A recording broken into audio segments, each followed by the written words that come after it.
तो ज्यूरिस्प्रूडेंस की मेरी इस लेक्चर सीरीज़ में आपका स्वागत है। आज हम पढ़ेंगे chapter 4 analytical school of jurisprudence. तो अब आप पूछेंगे हम इसमें पढ़ने क्या वाले हैं, तो हम पढ़ेंगे कि what is analytical school, Austin कौन थे, बेंथम कौन थे, who was HL Hart, who was Kelsen, इनकी थ्योरीज़ क्या थी, यूटिलिटेरियनिज्म क्या है, स्पेलिंग थोड़ी सी गलत हो गई है, इनके अलग ज्यूरिस्प्रूडेंस के अलग अलग टाइप्स जो इन लोगों ने दिए, एनालिटिकल और इंग्लिश स्कूल ऑफ ज्यूरिस्प्रूडेंस का फाउंडर कौन था। तो ऐसे ही कुछ क्रूशियल सवाल है जिनका हम इस सीरीज़ में जवाब ढूंढेंगे। लेकिन शुरू करने से पहले एक छोटा सा रिवीजन। अगर आपको याद हो कि नेचुरल स्कूल कहता था कि कुछ ना सर्टेन इम्यूटेबल ट्रूथ्स होते हैं। इम्यूटेबल मतलब कि उसमें आप कभी भी कोई किसी भी तरह का बदलाव नहीं कर सकते हैं। जैसे कि मोरालिटी, ये हमारे अंदर हमारी डिफ़ॉल्ट सिस्टम सेटिंग्स में आती है, ठीक है। ऐसा मानना था नेचुरल स्कूल वालों का। लेकिन फिलोसफिकल, हाँ, इनका ये कहना था कि ये डिवाइन लॉज होते हैं, ये गॉड गिवन होते हैं। लेकिन फिलोसॉफिकल स्कूल ने बोला कि एग्जैक्टली ऐसा नहीं होता है। हमारा ये मानना है कि लॉ का ना कोई एक हायर पर्पस भी होना चाहिए, और उसके हिसाब से ही लॉज बनने चाहिए। हायर पर्पस जैसे कि ह्यूमन लाइफ्स को सर्व करे, सबका बेटरमेंट हो, ऐसे टाइप की चीज़ें है ना। लेकिन एनालिटिकल स्कूल इन दोनों से एकदम हटके था। एनालिटिकल स्कूल ने बोला एकदम साफ साफ कि भाई मुझे सिर्फ इस बात से मतलब है कि वॉट लॉ इज़, लॉ में लिखा क्या है, लॉ बना क्या है, क्या बना है, सिर्फ उसी से उनको मतलब था। उसको क्या होना चाहिए, उससे एनालिटिकल स्कूल वालों को कोई लेना देना नहीं था। उन्होंने नेचुरल स्कूल वालों को साफ बोल दिया कि अपनी मोरालिटी, अपना ईमान धर्म, ये सब आप अपने पास रखिए, हमें इससे कोई लेना देना नहीं है। अब एनालिटिकल स्कूल वालों ने एक चीज़ स्टार्टिंग से ही क्लियर कर दी कि भैया जो नेचुरल स्कूल वालों का ए प्रायोराई अप्रोच था ना, हम उससे थोड़ा हटके चलने वाले हैं। ए प्रायोराई अप्रोच क्या होता है? अब जैसे नेचुरल स्कूल वाले थे, उनका ये कहना था कि दुनिया में कुछ ऐसी चीज़ें होती हैं, कुछ ऐसे प्रिंसिपल्स, कुछ ऐसे कॉन्सेप्ट होते हैं जिनको समझने के लिए इंसान को किसी भी प्रायर एक्सपीरियंस की या कुछ भी एक्सपीरियंस करने की ज़रूरत नहीं होती है। वो उनकी डिफ़ॉल्ट सिस्टम सेटिंग्स का पार्ट होता है। जैसे कि मोरालिटी, मतलब हमारे अंदर एक इंटरनल मॉरल कंपस है, हम उसी से मोरालिटी अपनी गाइड कर सकते हैं, हम इतने काबिल हैं। ऐसा मानना था नेचुरल स्कूल वालों का। लेकिन एनालिटिकल वालों ने बोला कि नहीं, हम आपकी इस बात से अग्री नहीं करते हैं। उनका ये कहना था कि मॉरल्स ऑब्जेक्टिव नहीं होते हैं, मतलब कि एक मॉरल सब्जेक्टिव होते हैं। उनका कहना था मॉरल सब्जेक्टिव है, लेकिन लॉ को तो ऑब्जेक्टिव होना चाहिए ना। मॉरल सब्जेक्टिव कैसे हैं? सब्जेक्टिव का मतलब ये होता है कि मॉरल्स मेरे अलग हो सकते हैं और आपके अलग हो सकते हैं। वो हमारी अपब्रिंगिंग पे, हमारे आसपास के एनवायरनमेंट पे, हमने क्या देखा है, क्या सुना है, उसकी बेसिस पे हमारी और आपकी मोरालिटी अलग हो सकती है। जैसे अगर आप पुराने लोगों की बात करें तो उनका ये कहना था कि अपने से बड़ों की इज्जत करो, चाहे जैसा भी बड़ा हो उसकी इज्जत होनी चाहिए। लेकिन अब जेंजी आती है, जेंजी ने बोला कि नहीं, अगर आपको हमारी रिस्पेक्ट चाहिए तो you will have to earn it, हम ऐसे ही नहीं देने वाले अपनी रिस्पेक्ट। तो देख रहे हो आप इन दोनों की मोरालिटी में कितना डिफरेंस है। एक और एग्जांपल ऐसे ले सकते हैं, जैसे मान लो कोई बहुत ही गरीब आदमी है, ठीक है, उसका बच्चा बहुत बीमार है, तो उसकी दवा के लिए अगर उसने थोड़े से पैसे चुरा लिए, तो अब आप में से कुछ लोग बोलेंगे कि अरे ठीक है यार, इंसान की लाइफ ज़्यादा ऊपर आती है, गरीब ने थोड़े से पैसे चुरा लिए, कोई बड़ी बात नहीं है यार, जाने दो। लेकिन फिर दूसरा आदमी होगा, वो एकदम फर्मली बोलेगा नहीं, लॉ तोड़ा है तो तोड़ा है, चोरी के पैसे से कौन अपने बच्चे की जान बचाता है। तो ये है मोरालिटी का डिफरेंस, हमारी और आपकी सब्जेक्टिव हो सकती है। तो एनालिटिकल स्कूल वालों ने बोला भैया लॉ तो सबके लिए बराबर होना चाहिए ना। अगर आपने इसमें मॉरल्स वगैरह डाल दिए तो फिर वो ऑब्जेक्टिव रह नहीं जाएगा। इसीलिए हम एनालिटिकल स्कूल को पॉजिटिव स्कूल भी बोलते हैं, क्योंकि ये पॉजिटिव वर्ड से आता है जिसका मतलब होता है एज इट इज़। तो आप एनालिटिकल स्कूल को एज इट इज़ स्कूल भी बुला सकते हो। ये वर्ड हमें ऑगस्ट कॉम्पटे ने दिया था, जो कि फादर ऑफ सोशियोलॉजी थे। पॉजिटिविज्म कहता है कि लॉज आर कमांड्स, इसीलिए हम इसे इम्पेरेटिव स्कूल ऑफ जूरिस्प्रूडेंस भी कहते हैं। इम्पेरेटिव मतलब कि अगर आपने बचपन में ग्रामर वगैरह पढ़ी हो, तो इम्पेरेटिव सेंटेंसेस होते हैं कोई भी ऐसा सेंटेंस जो किसी टाइप का सा कमांड दे रहा हो या फिर कोई फर्म रिक्वेस्ट कर रहा हो।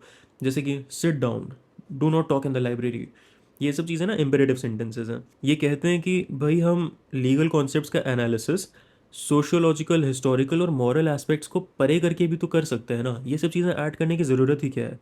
इनका मानना है कि जो लॉ लिखा गया है, law laid down is different from what the law ought to B.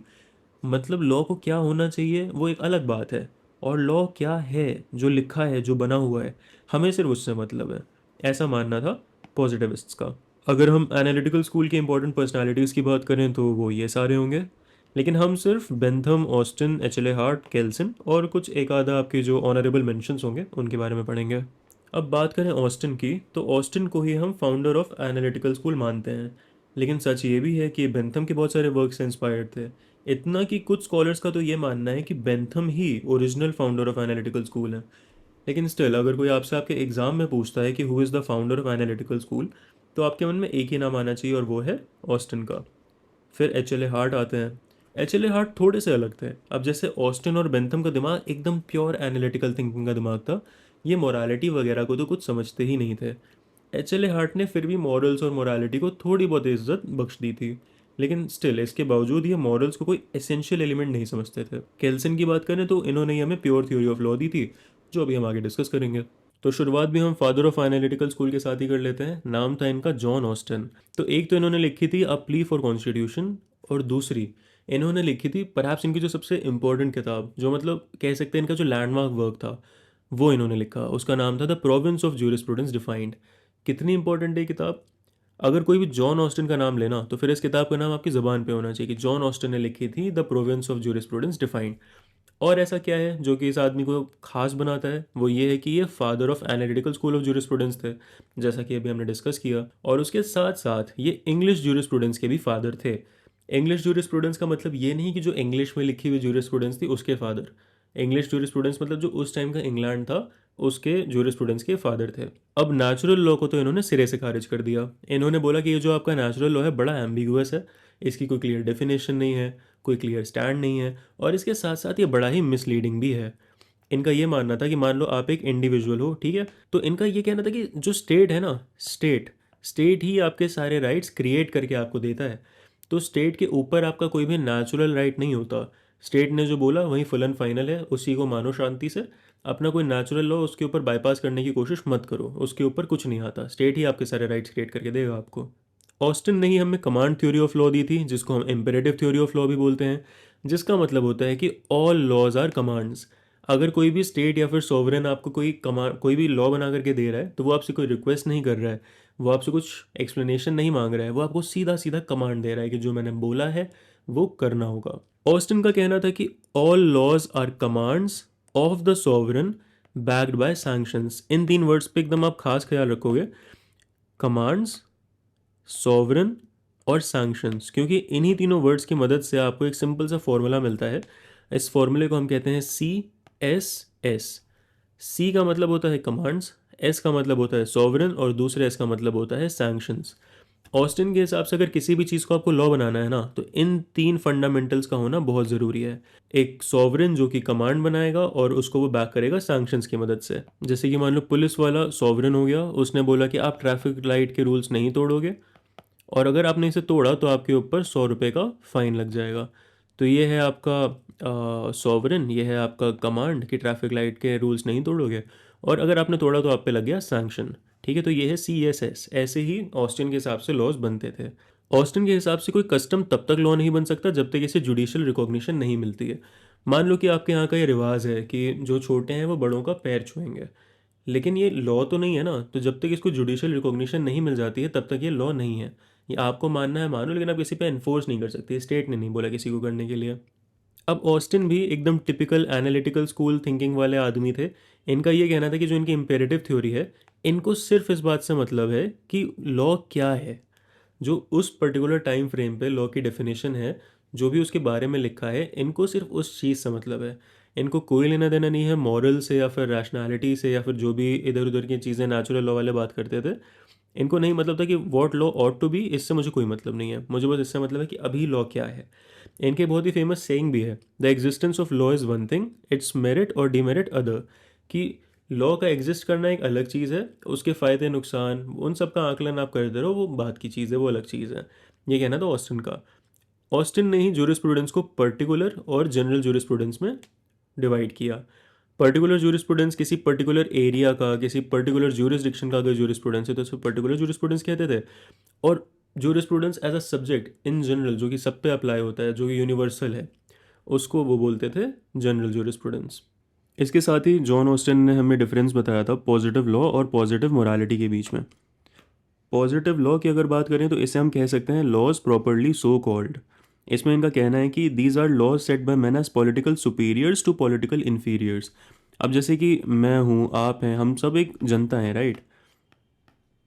तो हम सब एक रिप्रेजेंटेटिव को इलेक्ट करते हैं जो कि हमारा एमएलए होता है। तो अब देखा जाए पॉलिटिक्स में, तो ये आदमी ही तो हमारा पॉलिटिकल सुपीरियर हुआ, हम इसके पॉलिटिकल इन्फीरियर हुए। तो हमारे ऊपर इम्पोज करने के लिए या हमारे ऊपर अप्लाई करने के लिए जो भी लॉज ये बनाते हैं, वही तो लेजिस्लेचर में आता है ना, वही तो लॉज आगे चल करके बनते हैं। तो यही चीज़ इन्होंने बताई है कि laws set by man as political superiors to political inferiors, इसे हम बोलते हैं पॉजिटिव लॉ या फिर लॉज प्रॉपरली सो कॉल्ड। और इसके साथ ही साथ laws set by men in pursuance of political rights, हम सबके जो भी राइट्स हैं उनको सिक्योर करने के लिए जो भी लॉज बनाए जाते हैं, जो कि होता ही है। आपने देखा, आपके राइट टू प्रॉपर्टी है तो चोरी के अगेंस्ट लॉज बन गए, आपके राइट टू लाइफ है तो मर्डर के अगेंस्ट लॉज बन गए। तो ऐसा कोई भी लॉ अगर बन रहा है तो उसको हम बुलाते हैं पॉजिटिव लॉ या फिर लॉज प्रॉपरली सो कॉल्ड। अब लॉज प्रॉपरली सो कॉल्ड से ऑस्टिन का ये मतलब है कि जो हम लोगों ने तीन कंपोनेंट्स पढ़े थे ना, कि एक पॉजिटिव लॉ को पॉजिटिव लॉ बनने के लिए क्या क्या चाहिए होता है, तो उसे चाहिए होता है command, command by a sovereign कि वो कमांड एक सॉवरन दे, और बैक्ड बाय अ सैंक्शन कि उसका कोई रिपरकशन भी हो। तो ये तीन चीज़ें अगर हैं किसी भी चीज़ में तो फिर वो बन सकता है पॉजिटिव लॉ। लेकिन अगर इसमें से एक भी कोई कंपोनेंट मिसिंग है, जैसे कमांड नहीं है या फिर सॉवरेन, किसी सॉवरेन ने नहीं दिया या फिर उसका कोई सैंक्शन बैक नहीं कर रहा, कोई भी एक चीज़ मिसिंग है, तो फिर वो बन जाता है laws not properly so called. अब ये इसे पॉजिटिव लॉ नहीं मानते हैं ऑस्टिन, ये इसको मानते हैं पॉजिटिव मोरालिटी, या फिर ये इसको बुला सकते हैं लॉज बाय एनालॉजी। जैसे कि लाइब्रेरी में आपको शोर नहीं मचाना चाहिए, ठीक है, लेकिन ये कोई पॉजिटिव लॉ नहीं है, ये पॉजिटिव मोरालिटी में आता है, क्योंकि इसमें आपके ऊपर कोई सैंक्शन थोड़ी लग रहा है। लाइब्रेरियन आएगी, आपको बोलेगी शुश, और उसके बाद चली जाएगी। तो फिर इसमें यही चीज़ है, इसमें कोई ना कोई कंपोनेंट मिसिंग है। तो यहाँ से अब हम जेरेमी बेंथम को भी थोड़ा सा पिक्चर में लेकर के आते हैं। अगर आपको याद हो तो मैंने जेरेमी बेंथम के बारे में ये बताया था कि बहुत सारे स्कॉलर्स ऐसे भी हैं जो जेरेमी बेंथम को ही एनालिटिकल स्कूल का ओरिजिनल फाउंडर मानते हैं।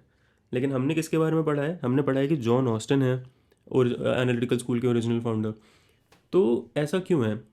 जाहिर सी बात है, इनकी कुछ सिमिलैरिटीज़ कुछ डिफरेंसेस तो रहे ही होंगे। तो इसको जानने के लिए हम पढ़ते हैं इनके बारे में। सबसे पहले पढ़ते हैं ना कि इनकी डेफिनेशन क्या होती है सॉवरेन की। सॉवरेन की डेफिनेशन एक ऑस्टिन ने दी, एक बेंथम ने दी। ऑस्टिन का मानना था कि a determinate human superior who receives habitual obedience from the bulk of the society and who does not himself habitually obey any other human superior, वो एक सॉवरेन है। मतलब कि जैसे मान लो एक राजा है, ठीक है, राजा की जाहिर सी बात एक प्रजा होगी। तो वो प्रजा अगर उसकी बातों को हैबिचुअली मानती है, not by choice, not by coercion, but उनकी हैबिट है कि हाँ ये मेरा राजा है, मैं इसकी बात मानूंगा, जो ये काम बोलेगा वो मैं करूँगा, तो फिर ये है प्रजा, है ना। तो ये वाला सेटअप अगर है और ये राजा इन रिटर्न किसी और को ओबे नहीं करता, ये अपने आप में सेल्फ सफिशिएंट है, सिर्फ अपनी ही बातें मानता है, तो ऑस्टिन के हिसाब से ये आदमी है सॉवरन। बट हाँ, मान लो कि एक राजा है, उसकी एक प्रजा है, प्रजा तो राजा की बात मानती है, लेकिन इस राजा को किसी और राजा की बात भी माननी पड़ती है, तो ये वाले सेटअप में ये सॉवरन नहीं रह गया, क्योंकि इसको किसी और को भी करना पड़ रहा है। सिमिलरली जेरेमी बेंथम ने बोला, अब ऑस्टिन की थ्योरी थोड़ी सी नैरो थी, मतलब इसमें सिर्फ एक डिटर्मिनेट ह्यूमन सुपीरियर, मतलब एक सिंगुलर ह्यूमन की अगर बात हो रही है तो ही इन्होंने बोला है उसको सोवरेन। बेंथम की डेफिनेशन थोड़ी सी ज़्यादा ब्रॉड हो जाती है, क्योंकि इन्होंने बोला अ पर्सन या फिर असेंबलेज, मतलब कि ग्रुप ऑफ पर्सन, जैसे कि parliament, to whom will a political community are obedient. मतलब अगर कोई ऐसा इंडिविजुअल या फिर ग्रुप ऑफ पीपल है जिनकी जो भी विल है उसको एक पॉलिटिकल कम्युनिटी अपनी इच्छा से, स्वेच्छा से मानती है और उसको फॉलो करती है, तो फिर वो बन जाता है सॉवरेन। फॉर एग्जांपल, एक पार्लियामेंट, अब पार्लियामेंट तो एक ग्रुप ऑफ पीपल ही होता है, लेकिन अगर ये किसी और को ओबे नहीं कर रहे हैं और एक पॉलिटिकल कम्युनिटी है जो कि बहुत ही प्यार से इनकी बात मान जाती है, तो ये अपने आप में सॉवरेन हो जाते हैं। तो ये डेफिनेशन है बेंथम की। तो आपको बेंथम और ऑस्टिन की बातों में थोड़ी बहुत सिमिलैरिटीज़ तो नज़र आ ही रही होंगी, तो इसलिए हम बेंथम के बारे में थोड़ा गहराई से जानते हैं। तो बेंथम ने भी जूरिस्प्रूडेंस को दो पार्ट्स में डिवाइड किया, expository which deals with what law is, और दूसरा है सेंसोरियल जो कि डील करता है what law ought to be के साथ में। अब अपने जितने भी एनालिटिकल स्कूल के स्कॉलर्स हैं ना, उनको तो मेनली एक्सपोजिटरी वाले से ही मतलब होता है, जैसा आपको पता ही है। उनको इस बात से मतलब होता है व्हाट लॉ इज़, कि एग्जिस्टिंग लॉज क्या हैं उनके बारे में स्टडी करना, उनके बारे में अपनी राय देना, ये आता है एक्सपोजिटरी में।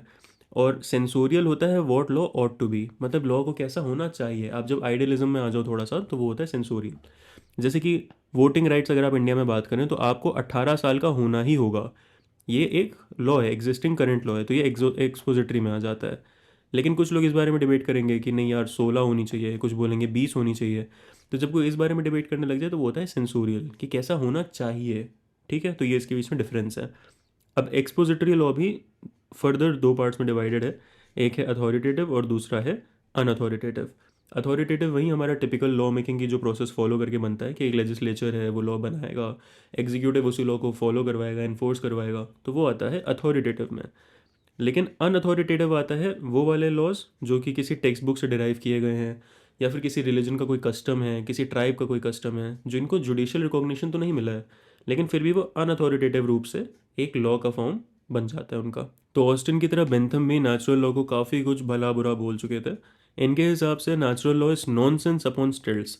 ये जो बैम्बू की स्टिक होती है ना जिसपे ये चल रहा है कलाकार, इसको बोलते हैं स्टिल्ट।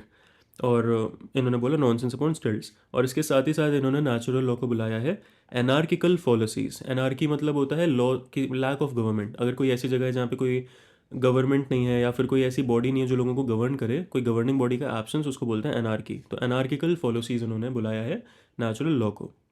अगर आपने अपनी पढ़ाई के दौरान कभी भी यूटिलिटेरियनिज्म वर्ड का इस्तेमाल किया है तो इसका क्रेडिट भी जाता है जेरेमी बेंथम को। क्यों? क्योंकि इन्होंने हमें समझाया कि यूटिलिटेरियनिज्म का मतलब होता है मैक्सिमम प्लेजर टू मोस्ट। मतलब ज़्यादा से ज़्यादा लोगों के लिए अगर आप ज़्यादा से ज़्यादा प्लेजर अरेंज कर रहे हो तो वो होता है यूटिलिटेरियनिज्म। फॉर एग्जाम्पल एक पीस ऑफ लैंड है, ठीक है, इस पे बने हुए थे 3 घर। अब एक गवर्नमेंट आती है, बोलती है हम इन तीनों घरों को डिमोलिश करेंगे और इसके ऊपर से इसी रोड से हम निकालेंगे एक हाईवे। अब इससे क्या हुआ कि घर जो 3 बने हुए थे उससे तो सिर्फ 3 फैमिलीज़ का फ़ायदा हो रहा था, लेकिन अब ये हाईवे बनने के बाद में हज़ारों लोग इस हाईवे का इस्तेमाल करेंगे और उनकी ट्रैवल लाइफ जो है वो ईजी हो जाएगी। तो इससे क्या हुआ, मैक्सिमम लोगों तक मैक्सिमम फ़ायदा पहुंचा। इसे ही हम बोलते हैं यूटिलिटेरियनिज्म। अब यूटिलिटेरियनिज्म बेस्ड है हेडोनिज्म के कॉन्सेप्ट पे। हेडोनिज्म का मतलब होता है कि आप कोई भी एक्शन लो, अपनी लाइफ में कोई भी काम करो, उन सब के पीछे आपका एक ही पर्पस होता है, प्लेजर अचीव करना। कि आप ज़्यादा से ज़्यादा आराम वाली ज़िंदगी जी सको, ज़्यादा से ज़्यादा प्लेजर आप रख सको अपनी लाइफ में, उसे बोलते हैं हेडोनिज्म। और यही एक बेसिक प्रिंसिपल है यूटिलिटेरियनिज्म के पीछे।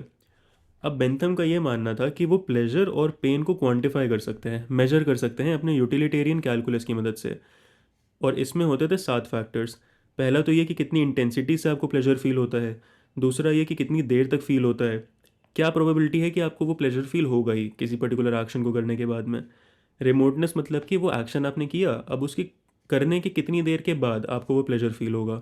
फेसेंडिटी मतलब कि आपने कोई एक्शन लिया, आपको एक प्लेजर अचीव हुआ, अब क्या वो प्लेजर अपने जैसे ही और प्लेजर्स आपको अचीव करवा सकता है, फील करवा सकता है।